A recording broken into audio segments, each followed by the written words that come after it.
د خیبر پښتونخوا وزیر اعلی د عوامي ایجنډې تر مخه د تحصیل ډومیل په سیمه کې د خلکو ستونزو د حل کولو لپاره یوه غونډه وشوه. دغه غونډه د ډیپټي کمشنر بنو عبدالحمید خان په مشرۍ کې ترسره شوه چې پکې د بنو ضلع د مختلفو محکمو افسران، د تحصیل ډومیل د سیمې مشران او عام خلکو پکې ګډون وکړو. خلکو خپلې ټولنیزې او انفرادي ستونزې د ډیپټي کمشنر بنو سره شریکې کړې چې ډېرې په هغه موقع حل کړې. د هسپتال ما یو ریکویسټ کړی و چې یاره سکیورټي یې نشته دی، ټول زموږ چې علاقې کله ګډوډ وشي یا څوک وولي نو دلته راشي خامخا. نو هغه فریقین خو دواړه د ډومیل تحصیل سره تعلق لري. یو پولیس والا هلته سکیورټي یې خو نشته نمبر 1. هېڅ صاحب وویل چې دا به د ډي پي او صاحب ته ووایم. اوسه پوره ونه شوه، 2 میاشتې وشوې، 3 وشوې.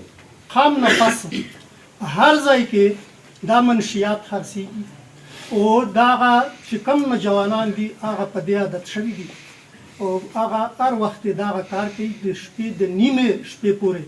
ما ډېر ځله چې اورېدلي دي غوږونه مې چې صحیح کار کوي لکه هغې کې دغه نشته، نو ټوله علاقه کې دا ډزې مزې کېږي، هوایي فایرینګ کېږي، منشیات هم استعمالیږي، څه شی کېږي. نو د دې ستدارو کې چې په چار دی. ډیپټي کمشنر بنو عبدالحمید خان وویل چې حکومت او ضلعي انتظامیه د خلکو ستونزې د حل کولو لپاره خپل ګامونه پورته کوي. هغه زیاته کړه چې دا ډول غونډې به په راتلونکي وخت کې هم کولی شي چې د خلکو شکایتونه او ستونزې زر تر زره حل شي. आज यहाँ पर तहसील डोमेल में हमने आपके सामने कुली कचहरी मुनक़िद की जिसमें मेरे समेत ज़िला के तमाम महकमों के सरबराहान मौजूद थे।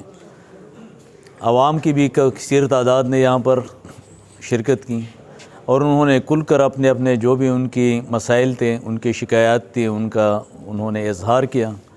मौके पे जितने भी मसाइल के बारे में उसी वक्त उन पर अमल दरामद के अहकामात थे वो हमने जारी किए मुतालिक अफसरान को भी, और लोगों की तसल्ली के लिए जितनी भी शिकायत उनकी वो हमने सुने और उनको हमने हल करने की यकीनदहानी करा दी. د سیمې مشرانو هم د دې ډول اقداماتو ستاینه وکړه او د دې سلسلې د دوام غوښتنه یې وکړه. په اخر کې ډیپټي کمشنر بنو عبدالحمید خان وویل چې د خلکو ستونزې به په مؤثره توګه حل کولی شي او موږ امید لرو چې د علاقې خلک به هم داسې ښو کارونو کې زموږ ملاتړ کوي.